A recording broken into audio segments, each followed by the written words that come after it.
Hey guys, my name's Jamil Pietri. I'm one of the guys that runs this channel, and today we have a interview with top four at St. Louis Regionals, John Sienkiewicz. John?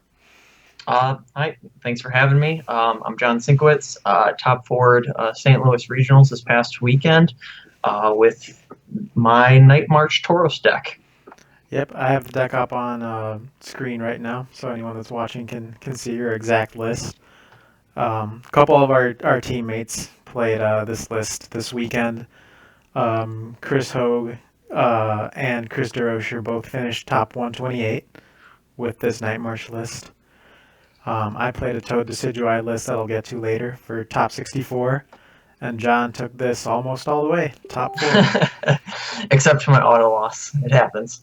Yeah, there are those. Yeah. Um, so, John, why don't you run us through day zero? Day zero. Um, Getting into Collinsville later, I guess, at night. Not as late as you guys, Yeah, what, obviously. what time But did you guys get there? I think we got there like between 5 and 7. I Okay. really don't remember the time, to be honest, but it was a little bit later. But I know you guys didn't get there till really late. Yeah, we got there at like almost midnight. Okay. Yeah.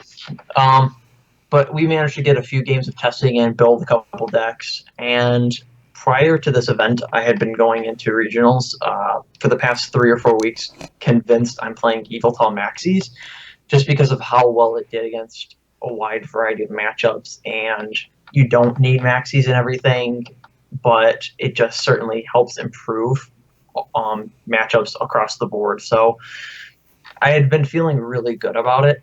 And then everybody in our group was pretty much saying Night March is the way to go and you should play Night March. So we sat down, we had a couple games, and um, let me think. Friend Zach that we went with, he ended up playing Evil Tall.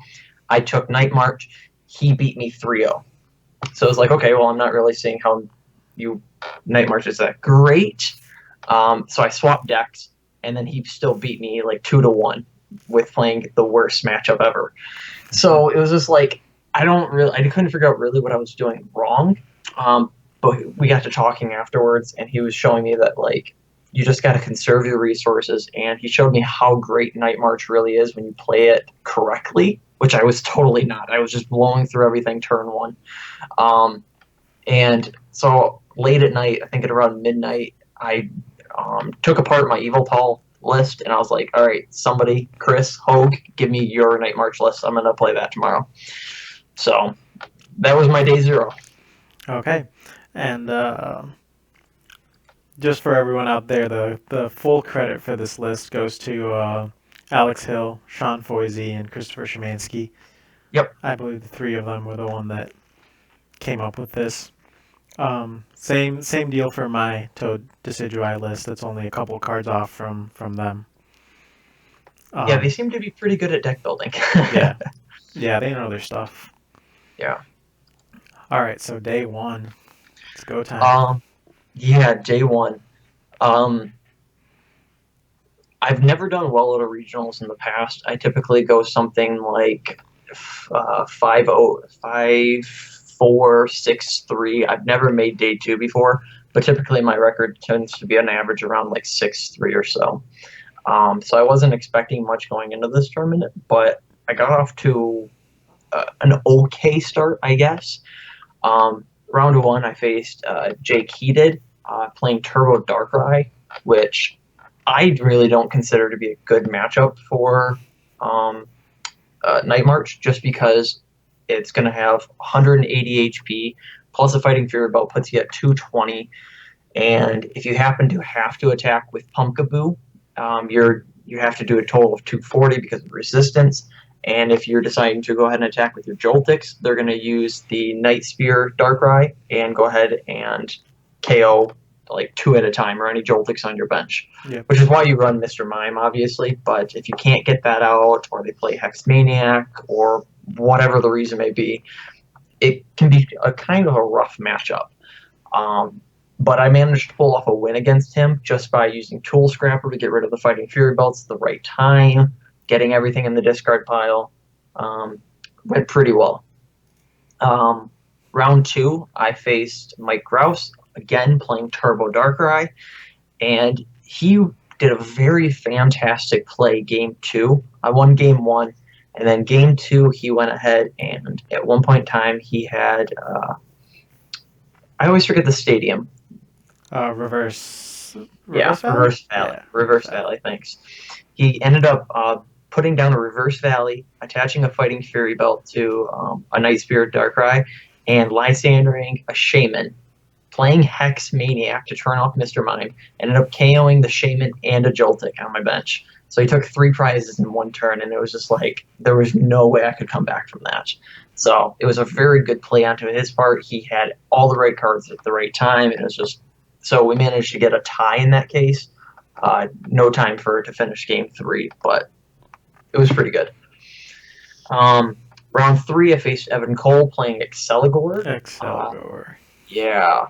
This was a matchup that I hadn't actually expected to face during the day, but and so I didn't test against it at all.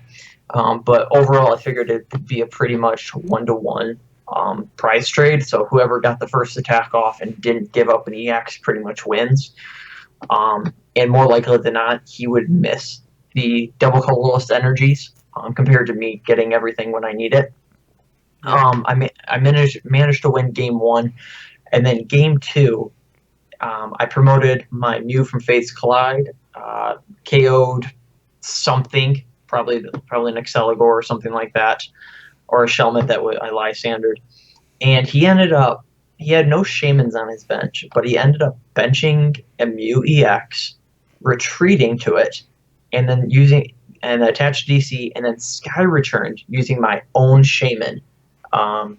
So he managed to do 60 damage because of weakness.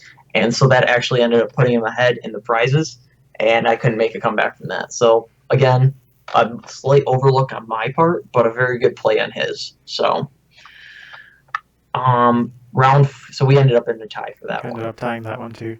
Yeah, Exceligor is such a weird. It's really undesirable to play against. So like, I've never tested. I've played it. I've never played against it. Yeah, it's a gross deck. Oh yeah, totally. He told me after the tournament that he just absolutely loves playing it. I told him I hate playing against it. Round 4 was against Ryan Sablehouse, and at this point I'm already 1-0-2. So I'm like, wow, today is not going the way I wanted it to. So I was like, okay, round 4, Ryan Sablehouse. I'm like, awesome. He goes ahead and he's playing Volcanion, which is, I don't want to say an auto win, but it's as close to it as you can get. It's pretty dang close to an auto win, just because if you've ever played Night March versus Volcanion, they can't one shot you with their baby Volks unless they go ahead and they bench their Volcanions and EXs and they decide to power heater up or steam up, sorry. And so they have to bench their EXs. You don't have to bench your Shamans. So typically I would just get set up without my Shamans, and then I just start knocking on whatever he decided to put in front of me, Lysander a couple things, and that was game for both games, to be honest. Yeah, very simple matchup. Well, Canyon's got to play the one Torchic. I'm going to put it up on video right now. The Torchic? What's the Torchic? It's a bad card. They shouldn't actually play it. Okay, don't play it. But okay. It's the Primal Clash Torchic that can attack twice. Oh, nice. But it has to flip a coin, and if tails, the attack does nothing. Oh, gotcha. So but that's actually really fun. Yeah, they could take out 2 Night Marchers. But that's actually really funny. But no, that's a bad card. No, it's bad. Round 5 was against Chris Siakala. He actually ended up making day 2 as well. He was playing Turbo Darkrai. Overall, I don't really remember much about this matchup, but I did win 2-0 against him, if I recall correctly, because I don't think we got 3 games in. I just hit everything at the right time. I don't think that he got set up really well. So managed to win that one. Was this the Dark Dragons, or was that later on? That would be the next round. Oh, okay. Round 6 was against Decavio Wilson, playing Darkrai Dragons. This was really fun, to be honest. Um, I managed to do two really cool things in two separate rounds. Um, Game one, um, I managed to go ahead and knock. He benched the Giratina EX that he had, which totally destroys this deck. And I managed to Lysander and knock it out really quick, which was, really good for me. He managed to get a ton of Darkrai powered up, but he really couldn't stop me at that point. I was already had two prizes, and he really didn't have an answer to go ahead and slow me down, like with his other Giratina or anything like that. So it was really cool for game one. Game two, though, I'm trying to remember. I think he actually played Karen. I can't be positive. I'm pretty sure he did play Karen in his deck. Okay. Really So didn't that want to lose to Night March then, playing both did Giratina and really, Karen. yeah. I can't remember. I'm trying. I think he played Karen, to be honest. I know I got Karen at least once or twice during day one, and I can't think of anybody else. But he managed to go ahead and get a Giratina powered up turn one. So I went first, and I actually started Tauros GX, which was actually a fairly good start in my opinion. Since if he decides to attack with Giratina, he's not going to one-shot me. Yep. But he managed to go ahead and I don't remember if he played Sorosic or if he played Enhanced Hammer, but he managed to get rid of my DC attached to my Tauros, and he managed to go ahead and Chaos Wheel me for 100 damage, which was kind of unfortunate. But at the same time, I did have Ranger, and I top decked a computer search for the DC, so I managed to Mad Bull GX for the knockout, and that would just kind of like ended up steamrolling him for the rest of the game because I just managed to Rage a couple times and then Night March the rest of the way. Yeah, and the So downside to Giratina is that it probably took up two of his elixirs, one of his attachments, or at least that's two of his attachments. that's exactly what it took up Yeah, because so he got a turn one, if I recall correctly. So it was definitely fun. I don't think that if I hadn't top decked the computer search, I would not have been able to attack with Tauros that turn because I literally had nothing in my hand. yeah, you would have had to dig for like escape rope and hope for the best. Yeah. Yeah. Overall, it wasn't very good, but sometimes just get lucky. That's how you win. Yeah. Easy. Yeah, easy. Round 7 was against Kenton Anderson playing Maxie's Eviltal. Very straight matchup. He tried to attack with Maxie's a couple times, but again, it's weak to Psychic, so you can attack with Pumpkaboo if you need to. But you're one-shotting everything with only half your Night Marchers in the discard pile, so it's a fairly easy matchup, and I managed to win that one as well. Yeah, now that's a matchup that you said earlier that on day 0 you were struggling. Yeah. When you were testing it against Zach. Was Zach just playing it differently, or did you play Night March differently on day 2? Or I mean day 1? Both, actually. Zach managed to go. I played Night March a little bit differently. I decided not to bench my Shaman's day 2 as much because I knew that he could potentially Pitch Dark Spear me.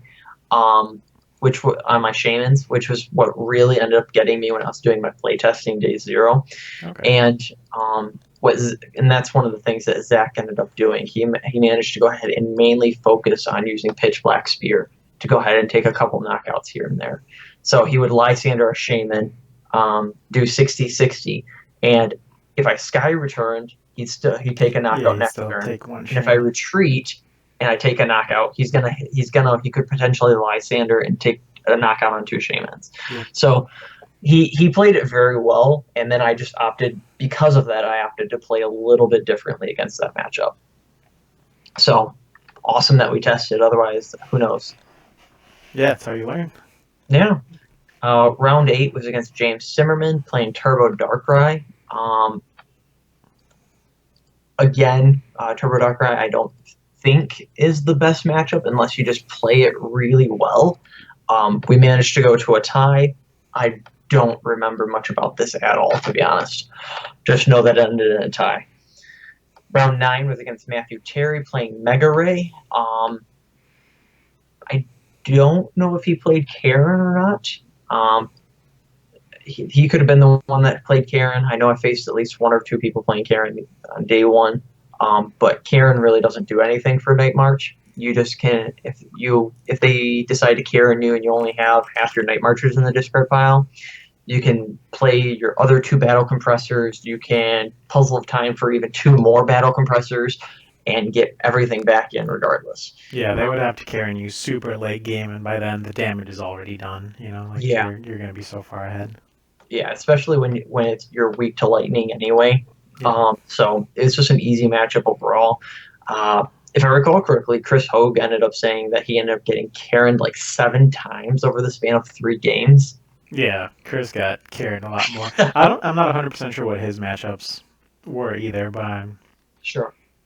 I'm sure he hit some pretty rough ones because it sounds. I mean, I guess Turbo Dark is a rough enough matchup, and you hit it a whole lot. But Yeah, I think one, two, let's see, three, four, five. On day one, I faced 6 dark decks. Four of them being Turbo Dark, one being Dark Red Dragons, and one being Max Evil Tall. So Dark was definitely a big contender that day. Um, and going into round 9, I needed to win that one to make day 2, which, yay for me. Um, but yeah, I didn't actually expect that much Turbo Darkrai. I expected mostly Max's Evil Tall. I expected some Toad Decidueye or anything along those lines, but not what I actually ended up facing. yeah, you dodged Toads, which is great for you because this is a Yeah, free matchup. yeah. Um, but that's what the Ranger and Tauros is for, just to help improve that if you can. Um, so before we move on to your day two, I'm just gonna show my Toad Decidueye list real quick since I stopped at day one, unfortunately. Yeah, so this is the Toad Decidueye list I played. It's very similar to what Alex Szymanski top eighted with. Should just be maybe 4 or 5 cards off. I changed a couple things that I wanted. I think he played a Fury Belt. I changed that for a Muscle Band. He played 2 Shaman, no Jirachi. I took out a Shaman for a Jirachi because I like my turn 1 Getsuses. And I included a Target Whistle, um, which was actually MVP because I got to play both the Toad Decidueye Mirror that I won thanks to Target Whistling Toads and killing them with Decidueyes. And I got to play against the Toad Bats, where I also got some mileage off of Target Whistle. But yeah, my day one went pretty straightforward. I actually did really, really well. I lost on round 3 was my only loss, was my first loss, I should say. And it was to a Maxie's Evoltol. He got turn 1 Archeops twice. That's how this deck loses. I played the one-off Wob to shut off Archeops and let me put Decidueyes down, but I prized it in one of those games. Oof. I actually pulled out my first round was against Maxie's Evoltol, and game 1 I managed to win it. Or no, game 1 I lost. He got turn 1 Archeops. Game 2, he did not, I went first, I got some stuff down. He did not get turn 1 Archeops, and I won it convincingly. And going into game 3, he gets turn 1 Archeops, and I'm like, oh, that's fine. I didn't want to win today. I totally want to start my day 0-1. And Stellar. on the turn that he knocks out my Toad, I promote Wobbuffet, and I hit everything that I needed to get 2 Decidueyes down on the board. Ooh, nice. So I managed to win game 3 on turn 3 of time by taking 4 prizes. Dude, that's insane. Yeah, he had a damaged Darkrai, damaged Evoltol that I was able to just Feather Arrow, Lysander for knockout. Like, it was insane. Yeah. But the most interesting deck I played all day was my tie against. At this point, I was 5-1, and I tied against Grafton Rolls Oh god. Fossils deck that I want to show off here. Stellar. This isn't his exact list. It's kind of a mix between Graftons and Kanavis. I think Grafton, instead of maintenances, he actually played Sycamores. But yeah, I got destroyed convincingly game 1. I did not stand a chance. He got turn 1 Marowak, which has the bodyguard ability that prevents all effective attacks onto you or your hand by your opponent's Pokemon. So that means no Quaking Punch. That's rough. Game 2, he wasn't so lucky, and he got Quaking Punched to death. But both Game 1 and 2, I was surprisingly close to winning Game 1 by decking him out. So both Game 1 and 2 went on forever, so we tied Game 3. And then for my winning in, I could have ID'd to make day 2. But both Grafton and Alex Hill had told me, hey, it's really risky. It's 7-2 is the only way you're guaranteed in. So I opted to not ID, and I played against an auto loss. I played against Lurantis Plume. Nice. Come to find out later that I actually had the highest resistance out of anyone. That was 6-1-1. So I definitely could have ID'd. I think my resistance was like 67, 68%, something like that. Which is insane, to be honest. Insane, yes. I played some... I didn't think I played too many notable players. I know I played, of course, Grafton, who did really well. I played another guy that knew the ARG people. I can't remember his name off the top of my head, but I think he's part of their testing group or one of their testing groups. And the Toad Bats that I played, he top 8'd one of the other regionals earlier this year. So I played some strong players, but either way, I was happy to take my top 64 and go home. Oh, yeah. Especially because I, much like you, I had no expectations. I've barely been playing this year. Well, that's why you kind of went into regionals almost playing Wailord. Yeah, exactly. That's what my day 0 was. Wailord or Decidueye Toad. But yeah, you were the star of the show. You were the star of the show, of course. So, day 2, how did that go? Again, it kind of went. It started off the exact same way day 1 did, with a win game 1 and then 2 ties. So I wasn't feeling the greatest because I knew I had to win at least 3 games in order to guarantee myself top 8. So the fact that I started off with a win and 2 ties meant I had to win my last 2 games for a guaranteed shot. So, starting off day 1 with a win and 2 ties, not great. Starting off day 2 with a win and 2 ties, again, not great. Just for whatever reason, everyone keeps telling you were the comeback kid.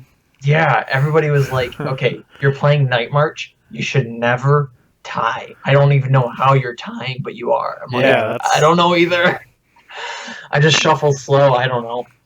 It's gotta be, right? I mean, it's crazy. So, round 1, I ended up facing Aaron Tarbell playing Mega Gardevoir. In my opinion, it's an easy matchup. You typically don't one-shot their Mega Guardies, but you do one-shot everything else. So you one-shot them before they get set up as fast as possible.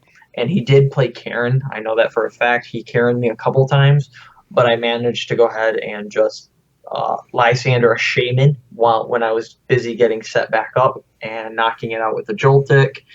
For only 3 Night Marchers in the discard pile with 1 Battle Compressor. So it's definitely maneuverable, especially if they have Shamans or something, a low HP EX on the board like Jirachi or something like that.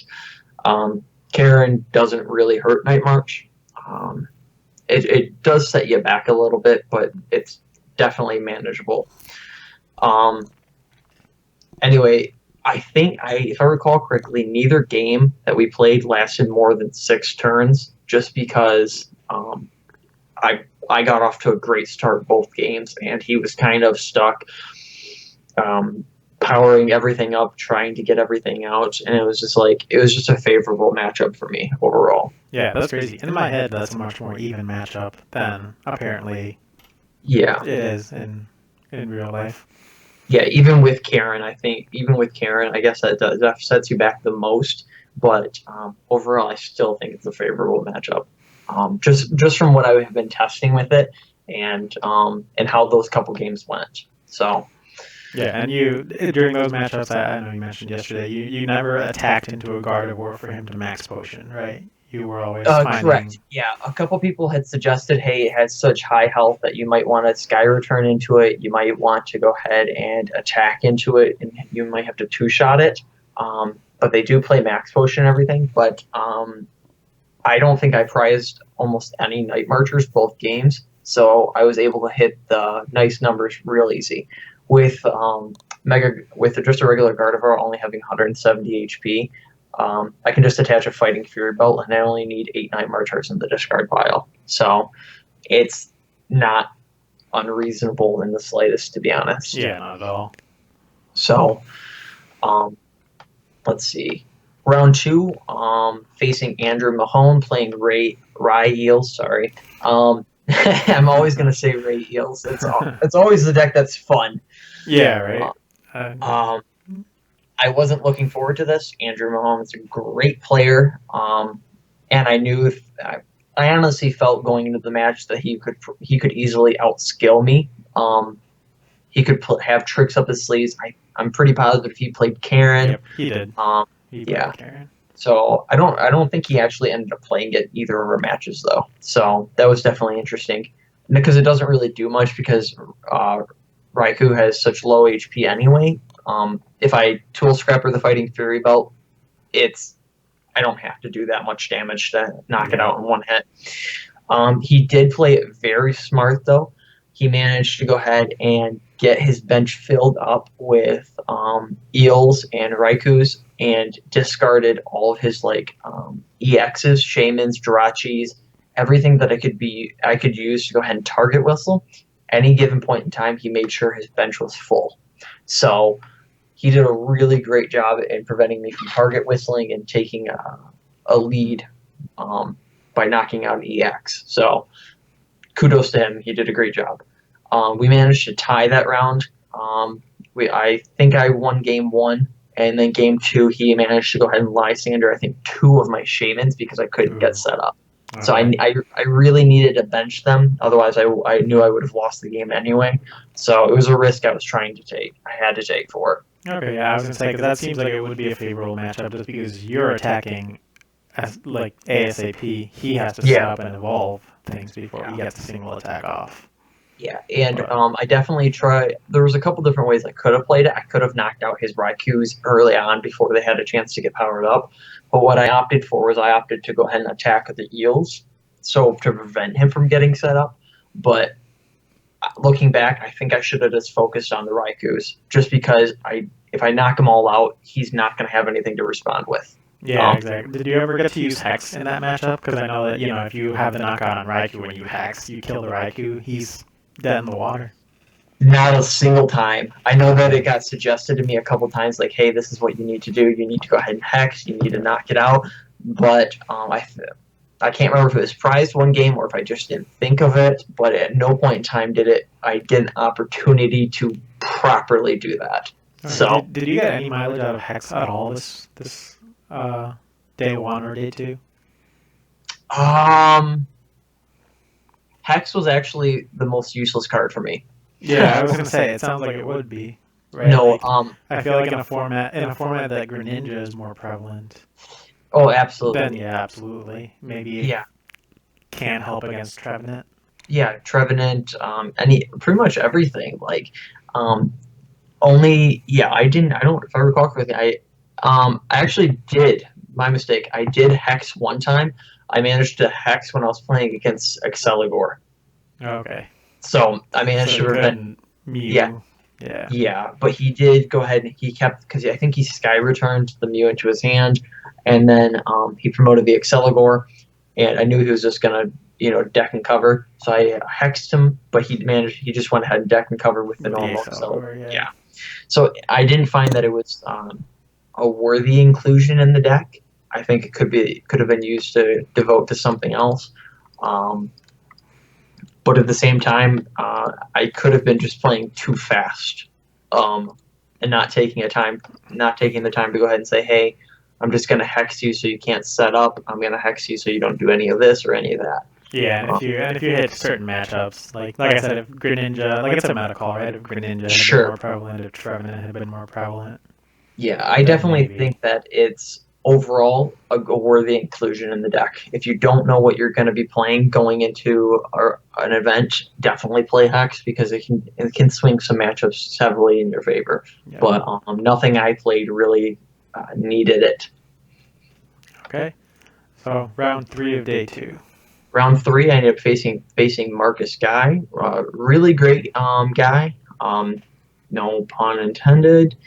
Playing Darkrai Dragons. Game 1, I pretty much did the same. I'm trying to remember. Game 1, he managed to power up a Darkrai EX, a Night Spear 1, turn 1 with like a Max Elixir and 2 Dark Patches, and he had a Giratina active. He had a Salamence EX active, if I recall correctly. And on my turn, that was his turn 1, and on my turn 1, I managed to Lysander and kill it in turn 1 by just blowing through 4 battle compressors. So I was like, okay, this ain't staying on the board. It's just getting gone. So it was just something that I felt like. I believe Mr. Mime was prized that game too, so I was like, that was my biggest threat right there. Yeah. So I decided to kill it with fire. So that swung the matchup in my favor, and I managed to win game 1. Game 2, he managed to get the Giratina out almost immediately and start attacking with it. And by the time I got to Ultra Ball and start looking through my deck, I found out that the Ranger was prized. Ooh. So it was an uphill battle. I managed to go ahead and I managed to Lysander stall him for a turn, so he wasn't able to do that. So I was able to get at least 1 DCE attached, and I managed to knock out, I think, a Shaman or something like that, or a Hoopa. And I managed to take 2 prizes, but off of those 2 prizes, it was not the Ranger. So, and I ended up losing game 2 just because I couldn't constantly VS Seeker for Hex or Lysander or whatever. So yeah. Now, how soon after that did you scoop? After like taking those 2 prizes and seeing, oh, that's not a Ranger. Yeah. I played out the game a little bit more before I realized how much time we had. I thought it was a pretty favorable matchup, if as long as my Ranger doesn't get prized. Yeah. At the same time, I was okay with taking a tie, but at this point in the day, I didn't want to. So it took me like 3 or 4 turns before I finally realized, all right, I need to scoop because, yeah. Honestly, after taking those 2 prizes and him chaos wheeling me again, I should have just realized this is the time to scoop. You're not going to win this. Yeah, because I was gonna say, I'd like to think that had been me. I had taken those 2 prizes, seen that it wasn't Ranger, and I would just okay, game 3. Yeah, you'd be like, oh, wow, okay. But yeah, no, I should have done it a lot sooner, and we could have potentially finished game 3. But as it was, we barely got started just because of how much time game 1 took as well. Yeah, okay, so it probably wouldn't have mattered because I was gonna say game 3. I know you wound up tying. Yeah. Game 4, round 4, we went up against Brad Curcio. Yeah. Playing Volcanion. I believe he was playing the exact same Volcanion list that Ryan Sablehouse was playing day 1 when I faced him around 4. So again, very favorable matchup in my opinion. Great guy. Just a second to shout out to him. Sitting down across from him, he's a well-known player, part of the ARG team and everything like that, and someone's PC, I think he just joined there. And he looks like an intimidating lumberjack. Yeah, I mentioned this before, but I've never met him. I've never played against him. But every time I see him, he looks angry. Yeah, no. So he's very intimidating sitting down across from me, which is like, all right. So I sit down across from him, and he smiles, shakes hands, and he's one of the nicest people I've ever met in the Pokemon community. Like, there's a lot of gruff guys and everything like that, very focused, very serious. He was happy to be playing in day 2 and getting this far. Like, he was thoroughly happy with what he was doing, and overall it was a great experience meeting him, and just a great guy overall. So, and although he was facing like pretty much an auto loss, he played very well, and he took it very well too. So you did a great job. And round 5 was pretty much the match I dreaded throughout the entire tournament. I was playing Kevin Baxter's Primal Groudon. Yep, I'm throwing a Groudon list on the video here. It's not his exact list, Sure. But do you even have tropical beaches? Yeah, I have beaches on here. Okay.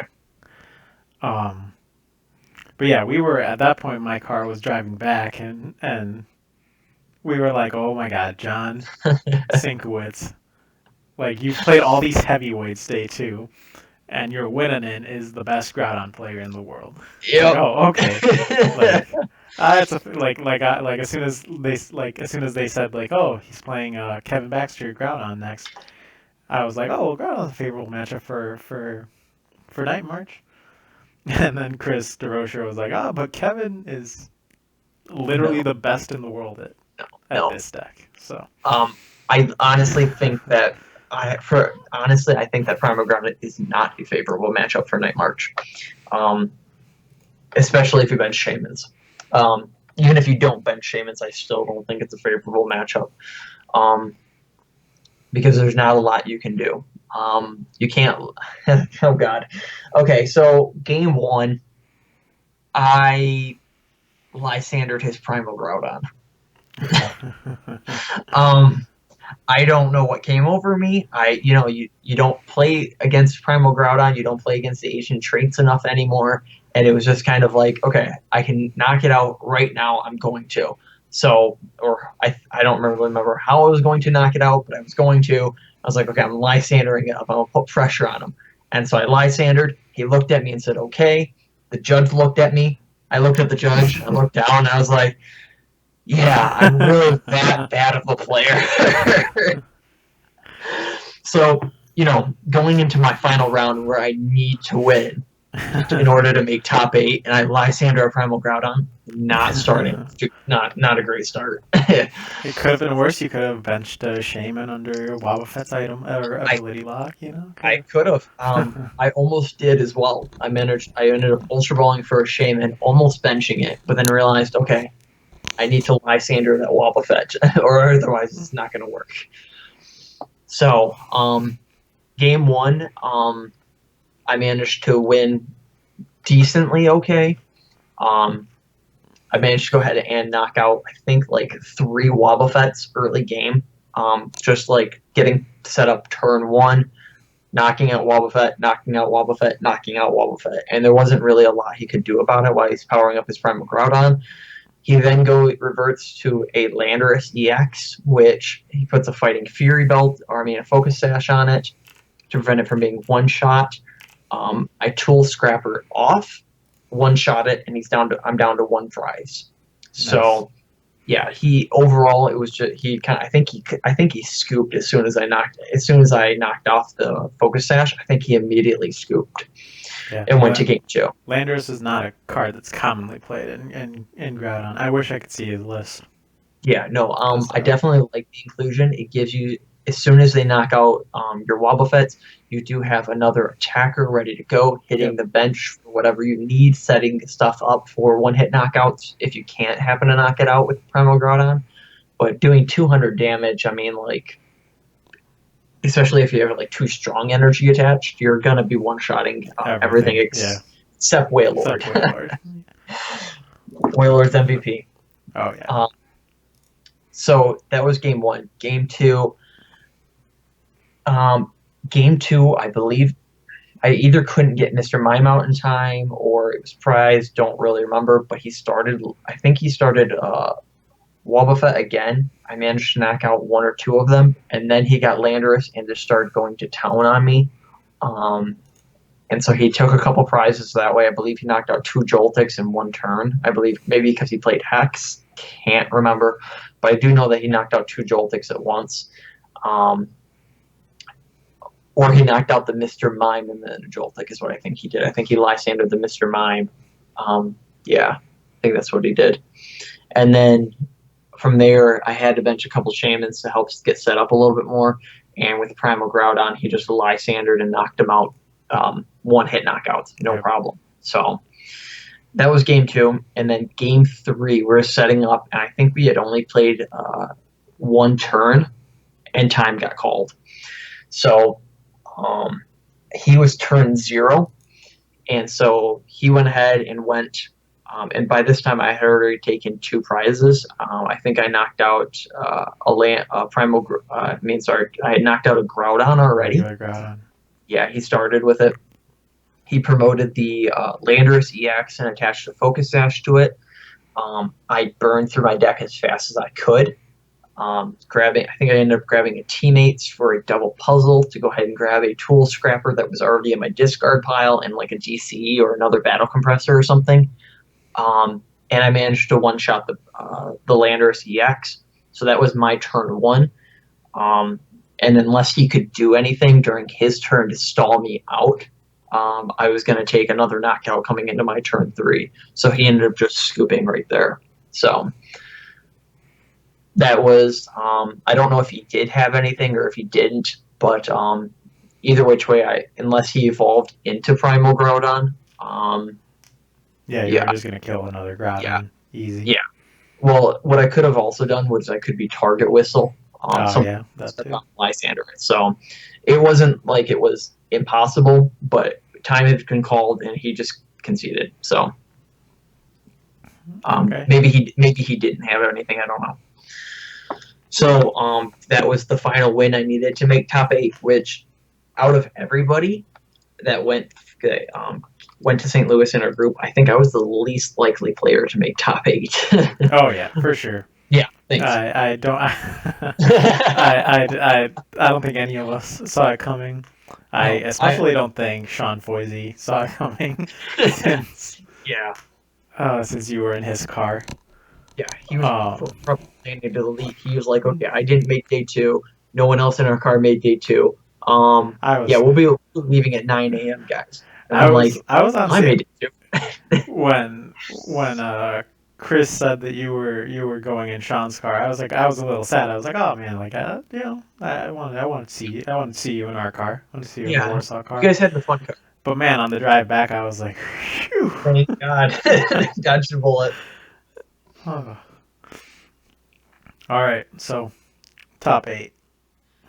Top 8. I'm facing Anthony Nimmons Exceligor. And again, I had already played against a similar deck day 1, so I knew how to play against it, what not to do this time. Don't go ahead and promote Mew and have a Shaman on the board, otherwise he's just going to Sky Return into it. So it was game 1. I think I managed to get the first attack off. I think he went first. I managed to get I went first. He evolved. And then I got to attack first, or however it ended up working. But I managed to get the first attack off. Neither of us, I wasn't benching any of my Shamans. He wasn't benching any of his Mews or anything like that, or his Shamans either. So it was a 1-to-1 prize trade throughout the entire game. And because I took the first prize, I ended up winning because, just how it ends up working. Yeah, that's what you want. Yeah, so first attack wins. And game 2, I actually felt really bad for him because that was the worst dead draw I've ever seen somebody do before, I think. Like, he burned through, I think, 40 of his 60 cards without finding a single DCE. Yeah, this deck can draw, like, massive garbage. It's insane. Yeah, but even with his, like, Muna Musharna, like, I expected him to find a DC at some point, but he couldn't find it. So on my turn 1, I managed to go ahead and Lysander a Shaman with only 3 Night Marchers in the discard pile and attack with my Joltik for a knockout. So that was turn 1. I'm like, okay, wow, we're off to a really great start. I'm up 2 prizes already. His turn 1 comes around, and this is where he gets to evolve. He doesn't find a DC. But he ends up benching a Mew EX, and I think sycamoring the rest of his hand away. And so he finds nothing, and he has to pass. And I managed to get another 3 Night Marchers in the discard pile, and I Lysander the Mew EX again and kill it. So now I'm ahead 4 prizes. And throughout the rest of the game, he did not find a DCE, and so it took me 2 more turns to win. So it was a very quick and unfortunate Yeah, second very game. convincing Yeah, win. But yeah, that's how this deck draws sometimes. yeah. It's Sometimes, Night March. Night March tends to not clunk up like that, but yeah. this deck will do that. Uh, Something to note as far as I'm showing an Excelgor Wob list on here. It's not his exact same one. I think it's one of the earlier regionals. One of the lists that topped an earlier regional. With Sun and Moon 2, I don't know if you saw this, John, but they announced a Grass Phantom. I did see this, and whatever. So, no, the Grass Phantom No, man. means that you can get turn 1 Trevenant with Yep. Forest.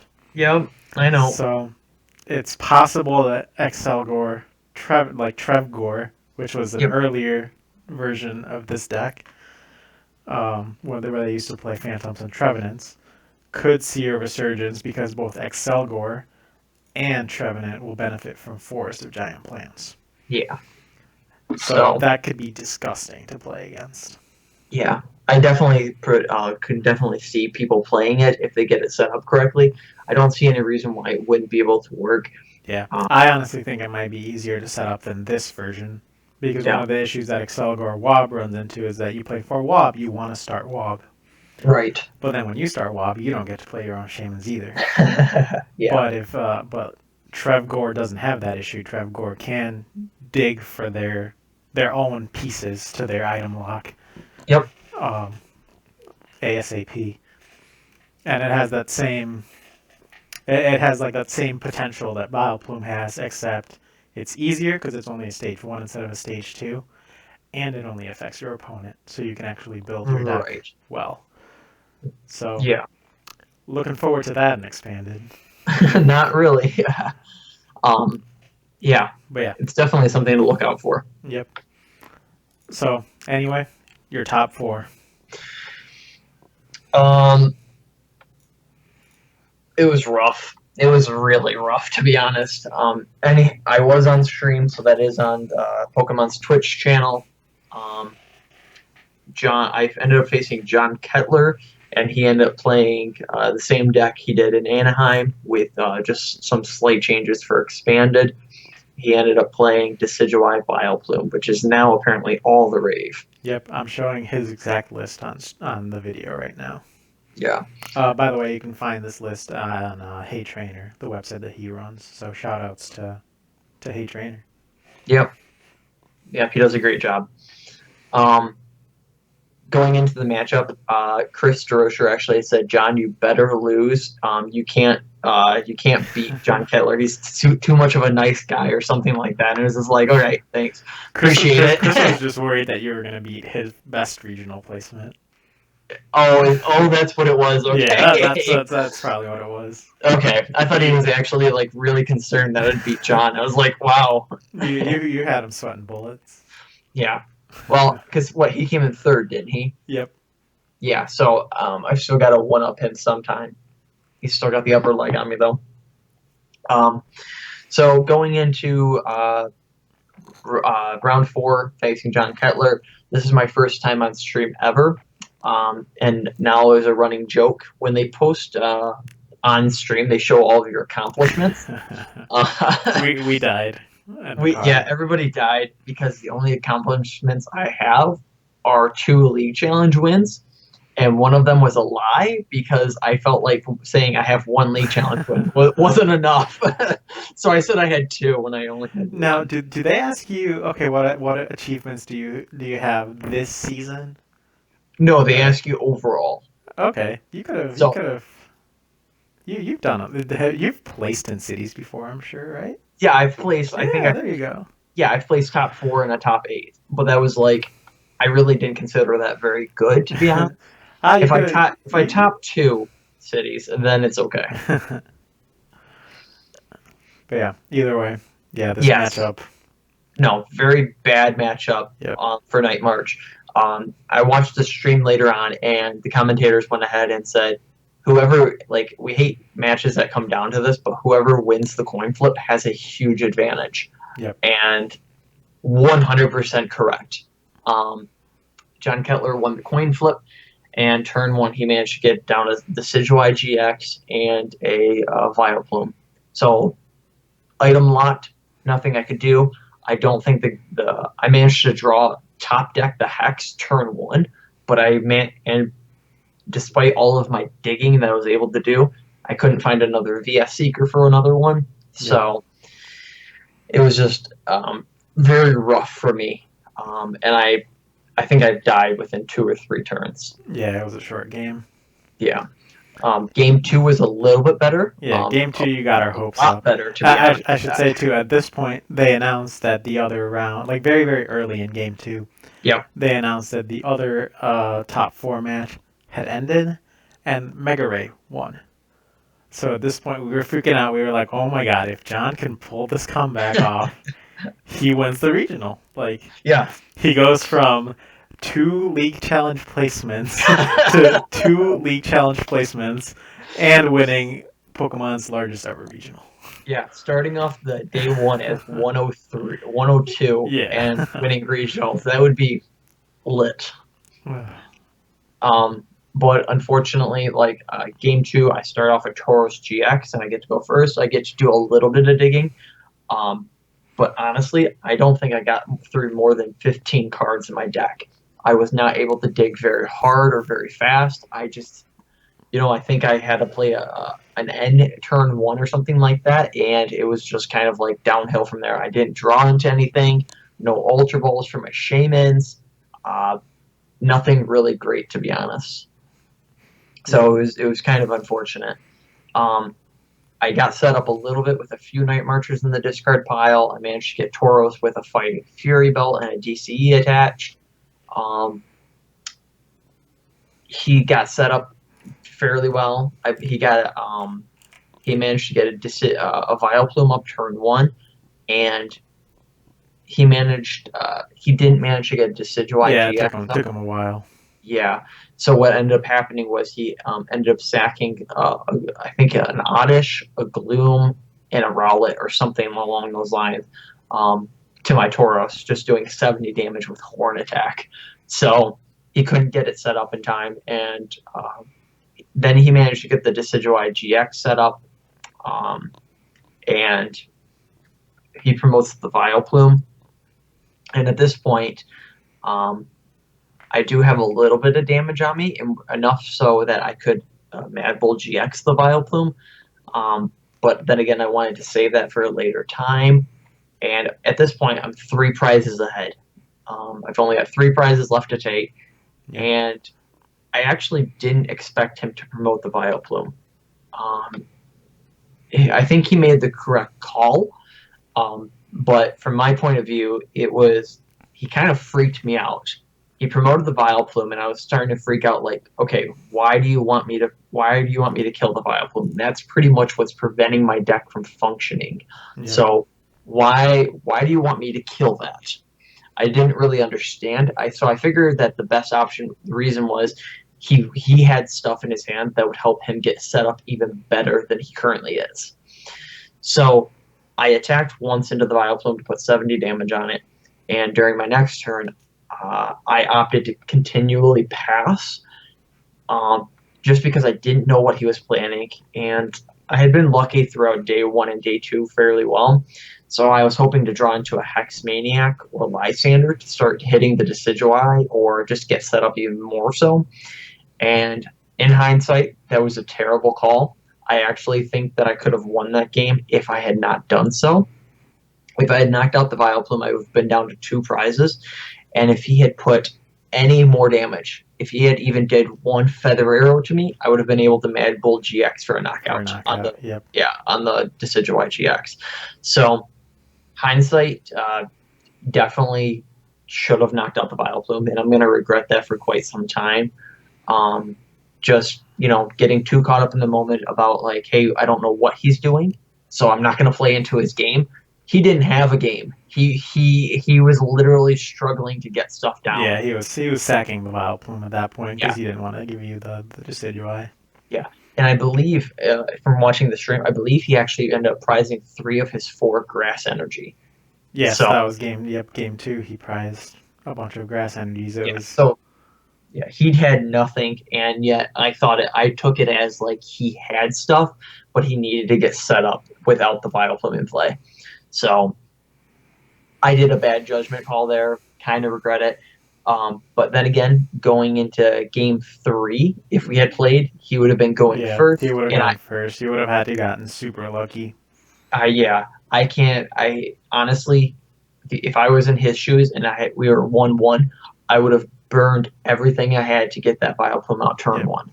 So I can't see him not getting it unless he prized all 4 fours or something Yeah, along those lines. game 3, you needed him to start Lugia to you starting Joltik. He whiffs Plume. That would have been stellar, to be Yeah, and all honest. of a sudden you're a regional champion. That it would have been great, but you know, it Next does time. happen. You Next you time. do face bad matchups sometimes, especially top 8 is kind of rough. Yeah, and I mean you dodged the worst matchups all day. Like Oh yeah, you didn't hit a definitely. single Plume. There was Lurantis Plume was pretty popular. It was there both day 1 and day 2. There were a couple of Lurantis Plumes Yep, there was that quite a you. few item lock decks in day Yeah. 2 as well. Yep, there was a Totina, another Toad Decidueye, which you dodged. You dodged Toad Decidueye and Toad Bats all day 1. So hey, Yep. it was bound to happen. Yeah, which I'm totally okay with it. I got $1,000 and I managed to get 120 championship points, which puts me at a whopping 135. Oh boy, that league challenge though. That league challenge MVP right there. Um, so yeah, what wound up winning the regional, for those of you that don't know, is Mega Ray. Yeah. This isn't the Mega Ray list that won the regional, but I'm showing one on screen anyway, so people can see what it looks like. But yeah, so 135 CP. You're gonna go to some more events, right? This year you're planning on. Yeah. I didn't start playing this year until late January and I only went to 2 League Cups. And so since then, this was my first event. So the fact that I haven't played all year and I did this well is definitely a good indicator for me. It was maybe I just got really lucky. Maybe I just played some really good matchups. But I'm definitely going to shoot for a World's Invite this year. I've got to win, like, I think I've got to win 4 League Cups and top 4, a couple more regionals. But Hey, you never know, right? you never know. I just need my luck to carry me through. Yeah, I think your League Cup finishes a couple top 64s. Yeah. And you're there. So, hey, never too late if you're going to a bunch of other regionals. Oh, yeah, You absolutely. said you're going to Madison, Virginia, In Toronto. and Toronto. So, Those are the 3 that I think those are pretty much the only 3 that are within walking distance. yeah, those are the 3 that we have people going to. I know. Yeah. All right. So yeah, that was your top 4 with Night March. Yep. Thank you very much for having me. It was a great time. Yeah, of course, anytime. I'm a little sad that I won't be going to, or I shouldn't say that I won't be going. I probably won't be going to any more regionals. Oh, really? This year, no, probably not. What are you at for CP? I'm at like 50 something. Oh, okay. Yeah, Gotcha. I also didn't play the first half of this year. Okay. I got 2 league challenge placements within the first month. And then as soon as they announced like 500 CPU was a requirement, I was like, okay, Yep. See ya. I'm out. So like I went to 2 league challenges in like September and got points from both of them, and then I didn't go to another tournament until Fort Wayne in November. Gotcha. So I'm just gonna win North American Internationals. It's fine. Awesome. That's the way to do it. I'm announcing it now. So everyone can stop playtesting for Yeah, no problem. I will go ahead and place my bets on you. Yeah, exactly. Do you even know what deck you're gonna play yet? No, that's we get Sun and Moon 2 before then. Okay, gotcha. So you can't really test for that format. Yeah, we don't know what it's gonna look like. Yeah, who knows? But yeah, we're gonna miss you at North American Internationals. Yep. Unfortunately. John had a bet going on with his fiance that Yep. he needed to get second place or first place at regionals to get the wedding postponed, because as of right now it is the weekend of nationals. Which is very So, unfortunate wait, for me. But does that bet extend to other no, regionals? Ah, it only applied for St. Louis. you should try. You should try to double down. Say, hey, if I get top four again, just push it a little bit. The worst you can say is no, right? The worst she's going to say no, because at that point it'll be the next regionals. I think is like the first weekend of May, and that's way too late. Yeah. So she's definitely going to say no. But if I had come in first or second, she would have changed the wedding for us. That way I could go to nationals. But because me and her both knew that there was no way I was going to make top two, and yet I made top four. So at the same light, we were both correct. There was no way I was going to make top two. You were one matchup away from proving her wrong. Yeah. If you had played the Ray and then Bioplume in the finals, then like out of the top four matches, if I had played Volcanion or if I had played Mega Ray and not the Decidueye Vileplume, I would have made top two. Yep. I have no doubt about that. And then it would have been up. Decidueye Vileplume probably would have won against either matchup. So, it just depends. But I have a feeling that if I didn't play Decidueye Vileplume, I would have made top two, and I could have potentially won even better. So. Yep. Well, John, thanks for coming on. Thanks for having me. Appreciate it. I'm here. So everybody, thanks for watching. We're kind of just launching this YouTube channel. We mainly stream every week. It's mostly Chris Hogan and myself, but we have other members of Team Polyswag come in before, and we're going to try to do that a lot more. Alex is fresh off of getting top 8 at Australian Internationals. Yep, you did a great job. Yeah, we're probably going to try to have him on next week, either on stream or make a video like this to go over his tournament performance. He's killing it. Just earned his invite. So. Oh, did he? Yeah. He needed a top 16 to earn it. Oh, nice. So. Nice. So feel free to subscribe to this channel to catch all of our streams afterwards. They'll get posted on here. And to catch video interviews like this. And follow us on Twitch to catch our streams live. And follow us on Facebook, where you're going to get live updates of both streams and when videos get posted. So, thanks again, John. Yep, not a problem. All right. Later, everyone.